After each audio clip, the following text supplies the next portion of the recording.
Flamingos, welcome to a movie review. Today we are reviewing Hush. I am joined by a friend of mine named Luke. Luke, say hi. Hi. So, this is a Netflix original movie that obviously is available on Netflix, and you can go check that out. And we're just going to be giving our thoughts, and, let's get into it. So, Luke, you can give your thoughts on the movie overall. I thought the movie was very interesting. I thought it was also pretty scary, and it really takes me back to like the other slasher movies, those old slasher movies. But it also had a little bit of a modern theme to it, which I thought was pretty freaking awesome. And it was, definitely get the heebie-jeebies watching that movie. But it was well thought out, and overall pretty great movie, I thought. Yeah, I definitely agree. I thought it was definitely a well thought out movie. And you mentioned it has a lot of kind of callbacks to old slasher movies.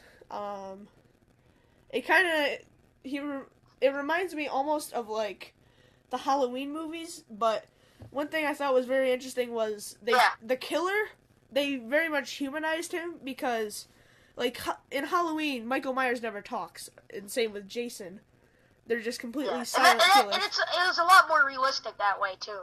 Yeah, because in this movie, there's one specific that scene. Actually really happen.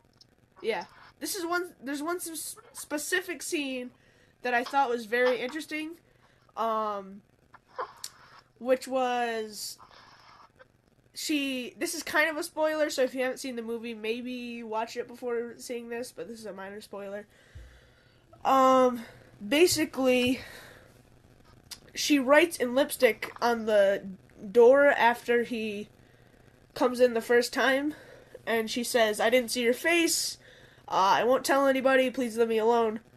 And then you see him come back, he reads it, and then he takes the mask off and just kind of stares at her. And I thought that was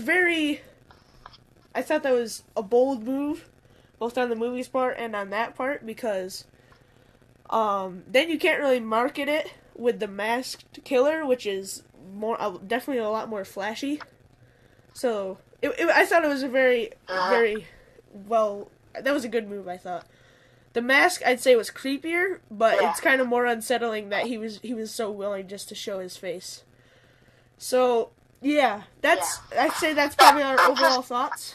I mean, the movie could have been a lot different if he left his mask on. I mean, that would have been even a lot scarier, but you gotta realize that, I mean, usually, to make it realistic, these are like Halloween movies, they always have a guy that's a mask, and he breaks in, and he starts murdering people. Well, I mean, that could happen, but it's mostly really just crazy people that are just terrorizing, other people. They don't really have a mask on. Right? Yeah, definitely. It made it a lot more interesting that way because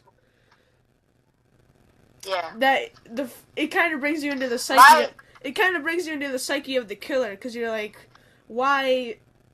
Yeah. Why was he wearing the mask in the first place? It kind of makes you think. If he's so willing just to take it off, it kind of makes you think a lot more about it. Yeah. And this makes people realize, how scary this situation can be and how you can get through it. Well, I mean, spoiler, this person was deaf, so I mean... Yeah, this is another thing we can get into. It's bad enough just being... Sorry, go ahead. What? Sorry, go ahead, I didn't mean to interrupt you. It's another thing being in that situation, but I mean, being deaf, I mean, that's pretty crazy how she... anyone can, do what she's done, but I mean... Yeah, it was definitely an interesting element, and like the main character in this movie held up better than any of the people in like the Halloween movies or whatever, because they're always so stupid. And in this movie, she makes a few decisions that are questionable, but she's really, especially for being deaf, she holds her own really well in this movie. The main protagonist. I like how the movie wasn't raunchy at all. Like, there wasn't really bad parts. There wasn't a lot of swearing. Because there's some a lot of these old-fashioned movies, they're really raunchy and stuff. And that's you know. It kind of I was. mean, Like, the really, ending scene was pretty violent. But this one, it wasn't. I mean, it wasn't. It wasn't like, she oh, did a lot shelter of your cheesy kids. things, but overall the movie wasn't cheesy. Yeah. Yeah, it didn't. It was like it had violence and stuff, and it didn't shy away, but it didn't have that stuff just so they can say, "Oh, this movie's so violent, edgelords, come see it." Yeah. So I guess what we can get into now is kind of running down the plot. So definitely spoilers from this point on. If you have not seen the movie, go watch it. It's on Netflix, and then come back and listen to the rest of the review. So, obviously, as we said, the main protagonist is a blind lady, and she lives on her own in the woods, and she wants yep, oh, deaf, not blind, oh my god. But she wants to become a writer, so she kind of secludes herself in the woods, and without getting into too much detail, the opening scene consists of her talking to her friend, starting to cook dinner, and then this guy, her friend comes back later on at night, covered in blood, pounding at the door, and this lady is obviously blind, so she does not notice, or deaf, oh my god, she is deaf, so she doesn't notice, and then this guy comes up, is on her porch, stabbing her friend to death, and she has no clue, and the guy watches her for like... Well, I'm gonna say something here, but... Okay. The thing that really would surprise me, that I realize that she's deaf, but like, I mean, you gotta notice a girl that's banging and screaming at the door. I mean, it even looked like that she glanced past it and she didn't even see. I mean, she's not freaking blind or anything. I mean, you gotta. And I mean, being you deaf, gotta at least somehow know. Yeah, when you lose a sense, the rest of your senses are like heightened. Vibration. Yeah, exactly. She would feel the vibrations, because her senses would be heightened. Her other senses, since she's deaf. Yeah. So she would see incredibly well and I saw her, like, turn around and move left and right and stuff when she was cleaning the dishes or cooking or whatever she was doing. And, you know, there was a lot of possibilities where she could have at least glanced and saw her. Yeah. Plus, you're right. She would have felt the vibrations, either coming from the floor or the door. So, that scene... It was a good tension builder. It was definitely an intense scene, but I think it kind of... I wouldn't say it took me out of the movie, that was but a very intense scene. And it was a scene that just came out of nowhere, too, you know? Yeah. There was no building up to that. It was just like, all of a sudden, oh, I'm gonna cook dinner, and then this guy's gonna come up and stab my friend to death. The girl starts screaming, and then... And another thing that I like is that the guy was very, like, he could have easily just opened the door, came in there, and stabbed her, you know what I mean? But, I mean, he thought, like... Yeah, that definitely created an element of freakiness. Like, best worker, you know what I mean? Yeah. Some would call that having a thin plot, because, yeah, you're right, he could have easily just stabbed her to death right in the beginning. But, that was definitely, it built the suspense a lot more. That's the plot for the movie. Yeah. Like, that would... Exactly. Yeah. So... And made it a lot scarier. Yeah. It might have taken away some realism, but it definitely made for a much more enjoyable experience. So... That's the opening scene. The rest of the movie is basically him coming and going, terrorizing her. He looks at her through windows and stuff. He pounds on doors, and he just scares the living crap out of her. And she tries to...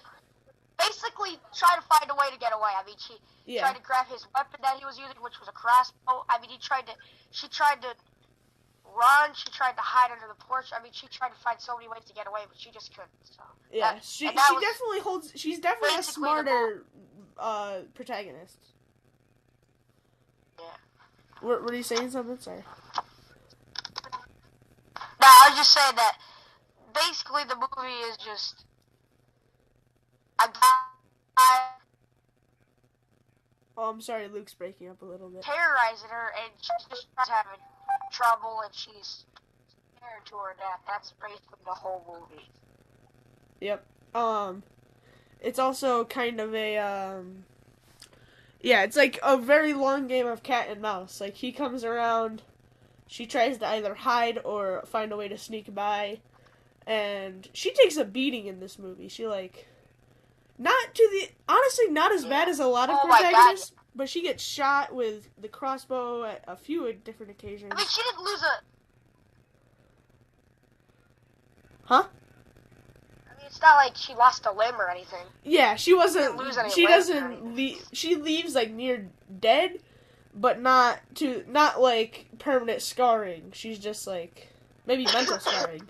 Very modernized slasher movie. That's what it basically was. Yeah, definitely. And there hasn't been a good slasher movie that I've seen anyway in a long time, so. I mean, yeah, it's, during Halloween time, Friday the 13th, it's those really, like, cheesy, like, Jason and Michael movies, you know what I mean?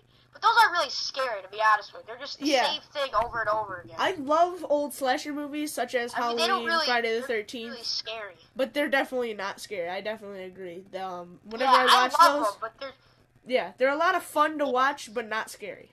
No one's watching that to, like, scare themselves at night or whatever. Yeah. Maybe when you're, like, little. Like, when you're in grade school and stuff. Maybe back then. Yeah. Like, back then it was like, dude, I watched Halloween. Look at how freaking brave I am. But now it's just, they're on every Halloween, and I like to watch them around Halloween time. Yeah, exactly. Yep. So, do you I think that might wrap it up there, Bob.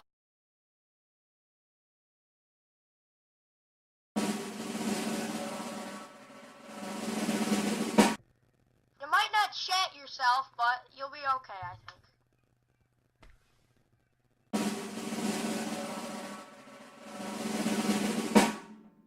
It was pretty good. It was really good, actually. Hey Flamingo, sorry for the terrible audio right now. I'm recording directly into my laptop, which I don't usually do, but I just want to let you know that the deleted scenes for the Salty Bob's Fish Shack video will be going up on my second channel, Ulabula 2. So if you do want to see the deleted scenes, which are really funny, go check out Ulabula 2 for that, because that's where I'm putting deleted scenes and things now. So, okay, bye.